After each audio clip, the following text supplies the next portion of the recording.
اعوذ باللہ من الشیطان الرجیم بسم اللہ الرحمن الرحیم۔ آج سے ہم سیرت کا باقاعدہ آغاز کریں گے۔ سیرت مصطفیٰ صلی اللہ علیہ وآلہ وسلم۔ حضور اقدس صلی اللہ علیہ وآلہ وسلم کا نسب شریف والد ماجد کی طرف سے یہ ہے: حضرت محمد صلی اللہ علیہ وسلم بن عبداللہ بن عبد المطلب بن ہاشم بن عبد مناف بن قصی بن کلاب بن کعب بن لوی بن غالب بن فہر بن مالک بن نضر بن کنانہ بن خزیمہ بن مدرکہ بن الیاس بن مضر بن نزار بن معد بن عدنان۔ والدہ ماجدہ کی طرف سے شجرہ نسب یہ ہے: حضرت محمد صلی اللہ علیہ وآلہ وسلم بن آمنہ بنت وہب بن عبد مناف بن زہرہ بن کلاب بن مرہ۔ حضور علیہ السلام کے والدین کا نسب نامہ کلاب بن مرہ پر مل جاتا ہے اور آگے چل کر دونوں سلسلے ایک ہو جاتے ہیں۔ عدنان تک آپ کا سلسلہ نسب صحیح سندوں کے ساتھ باتفاق مورخین ثابت ہے۔ اس کے بعد ناموں میں بہت کچھ اختلاف ہے اور حضور صلی اللہ علیہ وآلہ وسلم جب بھی اپنا نسب نامہ بیان فرماتے تھے تو عدنان تک ہی ذکر فرماتے تھے۔ حضور صلی اللہ علیہ وآلہ وسلم کا خاندان و نسب نجابت شرافت میں تمام دنیا کے خاندانوں سے اشرف و اعلیٰ ہے، اور یہ حقیقت ہے کہ آپ کے بدترین دشمن کفار مکہ بھی کبھی اس کا انکار نہ کر سکے۔ چنانچہ حضرت ابو سفیان جب وہ کفر کی حالت میں تھے، بادشاہ روم ہرقل کے بھرے دربار میں اس حقیقت کا اقرار کیا: نبی صلی اللہ علیہ وآلہ وسلم عالی خاندان ہیں، حالانکہ اس وقت آپ کے بدترین دشمن تھے اور چاہتے تھے کہ اگر ذرا بھی کوئی گنجائش ملے تو آپ کی ذات پاک پر کوئی عیب لگا کر بادشاہ روم کی نظروں سے آپ کا وقار گرا دیں۔ قریش حضور اقدس صلی اللہ علیہ وآلہ وسلم کے خاندان نبوت میں سبھی حضرات اپنی گوناگون خصوصیات کی وجہ سے بڑے نامے گرامی ہیں، مگر چند ہستیاں ایسی ہیں آسمان فضل و کمال پر چاند تارے بن کر چمکے۔ ان با کمالوں میں سے فہر بن مالک بھی ہیں۔ ان کا لقب قریش ہے اور ان کی اولاد قریشی یا قریش کہلاتی۔ ہاشم حضور صلی اللہ علیہ وآلہ وسلم کے پردادا ہاشم بڑی شان و شوکت کے مالک تھے۔ ان کا اصلی نام عمرو تھا۔ انتہائی بہادر، بے حد سخی اور اعلیٰ درجے کے مہمان نواز تھے۔ ایک سال عرب بہت سخت قحط پڑ گیا اور لوگ دانے دانے کو محتاج ہو گئے تو یہ ملک شام سے خشک روٹیاں خرید کر حج کے دنوں میں مکہ پہنچے اور روٹیوں کو چورا کر کے اونٹ کے گوشت کے شوربے میں سرید بنا کر تمام حاجیوں کو خوب پیٹ بھر کر کھلایا۔ اس دن لوگ ان کو ہاشم روٹیوں کو چورا کرنے والا کہنے لگے۔ حضور اقدس صلی اللہ علیہ وآلہ وسلم کے دادا عبد المطلب کا اصل نام شیبہ ہے۔ یہ بڑے ہی نیک نفس اور عابد و زاہد تھے۔ غار حرا میں کھانا پانی ساتھ لے کر جاتے اور کئی کئی دنوں تک لگاتار خدا کی عبادت میں مصروف رہتے۔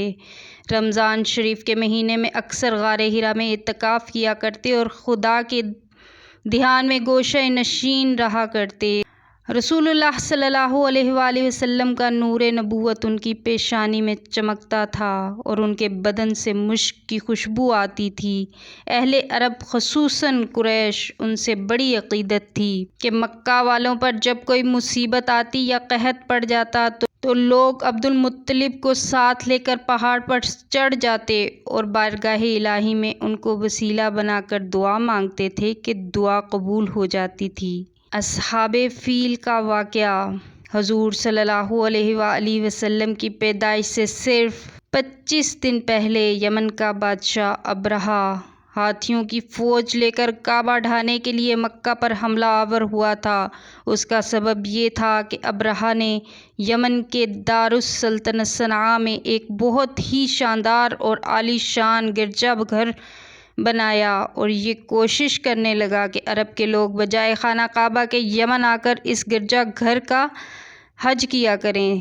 جب مکہ والوں کو یہ معلوم ہوا تو قبیلہ کنانہ کا ایک شخص غیظ و غضب میں جل بھن کر یمن گیا اور وہاں جا کر گرجا گھر میں پاخانہ کیا، نجاست سے لت پت کر دیا۔ اب ابرہہ نے یہ واقعہ سنا تو طیش میں آپے سے باہر ہو گیا اور خانہ کعبہ کو ڈھانے کے لیے ہاتھیوں کی فوج لے کر مکہ پر حملہ کر دیا اور اس کی فوج کے اگلے دستے نے مکہ والوں کے تمام اونٹوں اور دوسرے مویشیوں کو چھین لیا۔ اس میں 200 یا 400 اونٹ عبد المطلب کے بھی تھے۔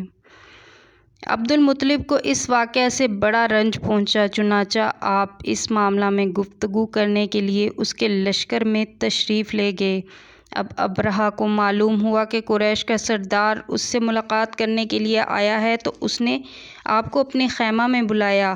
جب عبد المطلب کو دیکھا تو ایک بلند قامت، رعب دار، نہایت ہی حسین و جمیل آدمی ہیں جن کی پیشانی پر نور نبوت کا جاہ و جلال چمک رہا ہے۔ دیکھتے ہی ابرہہ مرعوب ہو گیا اور بے اختیار تخت شاہی سے اتر کر آپ کی تعظیم و تکریم کے لیے کھڑا ہو گیا اور اپنے برابر بٹھا کر دریافت کیا، یہاں آپ کی تشریف آوری کا کیا مقصد ہے؟ عبد المطلب نے جواب دیا، ہمارے اونٹ اور بکریاں وغیرہ آپ کے لشکر کے سپاہی ہانک لائے ہیں، آپ ان سب مویشیوں کو ہمارے سپرد کر دیجئے۔ یہ سن کر ابرہہ نے کہا، اے سردار قریش، میں تو یہ سمجھتا تھا کہ آپ بہت ہی حوصلہ مند اور شاندار آدمی ہیں، مگر آپ نے مجھ سے اپنے اونٹوں کا سوال کر کے میری نظروں میں اپنا وقار کم کر دیا۔ اونٹ اور بکری کی حقیقت کیا ہے؟ میں تو آپ کے کعبہ کو توڑ پھوڑ کر برباد کرنے کے لیے آیا ہوں، آپ نے اس کے بارے میں کوئی گفتگو نہیں کی۔ عبد المطلب نے کہا کہ مجھے تو اپنے اونٹوں سے مطلب ہے، کعبہ میرا گھر نہیں ہے بلکہ وہ خدا کا گھر ہے، وہ خود اپنے گھر کو بچا لے گا، مجھے کعبہ کی ذرا بھی فکر نہیں ہے۔ یہ سن کر ابرہہ اپنے فرعونی لہجہ میں کہنے لگا، اے سردار مکہ، سن لیجئے، میں کعبہ کو ڈھا کر اس کی اینٹ سے اینٹ بجا دوں گا اور روئے زمین سے اس کا نام و نشان مٹا دوں گا، کیونکہ مکہ والوں نے گرجا گھر کی بڑی بے حرمتی کی ہے، اس لیے میں اس کا انتقام لینے کے لیے کعبہ کو مسمار کر دینا ضروری سمجھتا ہوں۔ عبد المطلب نے فرمایا کہ پھر آپ جانیں اور خدا جانے، میں آپ سے سفارش کرنے والا کون؟ اس گفتگو کے بعد ابرہہ نے تمام جانوروں کو واپس کر دینے کا حکم دیا اور عبد المطلب تمام اونٹوں اور بکریوں کو ساتھ لے کر اپنے گھر چلے آئے اور مکہ والوں سے فرمایا کہ تم لوگ اپنے اپنے مال مویشیوں کو لے کر مکہ سے باہر نکل جاؤ اور پہاڑوں کی چوٹیوں پر چڑھ کر اور دروں میں چھپ کر پناہ لو۔ مکہ والوں سے یہ کہہ کر پھر خود اپنے خاندان کے چند آدمیوں کے ساتھ خانہ کعبہ میں گئے اور دروازہ کا حلقہ پکڑ کر انتہائی بےقراری اور گریہ زاری کے ساتھ دربار باری میں اس طرح دعا مانگنے لگے، اے اللہ، بے شک ہر شخص اپنے اپنے گھر کی حفاظت کرتا ہے، لہٰذا تو بھی اپنے گھر کی حفاظت فرما۔ عبد المطلب نے یہ دعا مانگی اور اپنے خاندان والوں کو ساتھ لے کر پہاڑ کی چوٹی پر چڑھ گئے اور خدا کی قدرت کا جلوہ دیکھنے لگے۔ ابرہہ جب صبح کو کعبہ ڈھانے کے لیے اپنے لشکر جرار اور ہاتھیوں کی قطار کے ساتھ آگے بڑھا تو خود اس کا ہاتھی، جس کا نام محمود تھا، ایک دم بیٹھ گیا، ہڑچن مارا اور بار بار للکارا، مگر ہاتھی نہیں اٹھا۔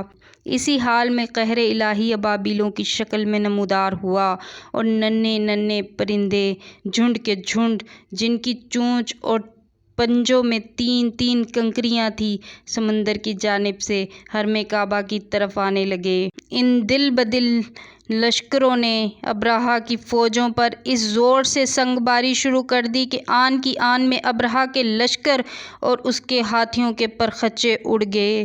ابابیلوں کی سنگ باری خداوند قہار و جبار کے قہر و غضب کی ایسی مار تھی کہ جب کوئی کنکری کسی فیل سوار کے سر پر پڑتی تھی تو اس آدمی کے بدن کو چھیدتی ہوئی ہاتھی کے بدن سے پار ہو جاتی تھی۔ ابرہہ کی فوج کا ایک آدمی بھی زندہ نہ بچا اور سب کے سب ابرہہ اور اس کے ہاتھیوں سمیت اس طرح برباد ہو گئے کہ ان کے جسموں کی بوٹیاں ٹکڑے ٹکڑے ہو کر زمین پر بکھر گئیں۔ چنانچہ قرآن مجید کی سورہ فیل میں خداوند قدوس نے اس واقعہ کا ذکر کرتے ہوئے ارشاد فرمایا: اے محبوب، کیا آپ نے نہ دیکھا کہ آپ کے رب نے ان ہاتھی والوں کا کیا حال کر ڈالا؟ کیا ان کے داؤں کو تباہی میں نہ ڈالا اور ان پر پرندوں کی ٹکڑیاں بھیجیں تاکہ انہیں کنکر کے پتھروں سے ماریں اور انہیں چبائے ہوئے بھس جیسا بنا ڈالا۔ جب ابرہہ اور اس کے لشکروں کا یہ انجام ہوا تو عبد المطلب پہاڑ سے نیچے اترے اور خدا کا شکر ادا کیا، اور اس کرامت کا دور دور تک چرچا ہو گیا اور تمام اہل عرب ان کو ایک خدا رسیدہ بزرگ کی حیثیت سے قابل احترام سمجھنے لگے۔ السلام علیکم ورحمۃ اللہ وبرکاتہ۔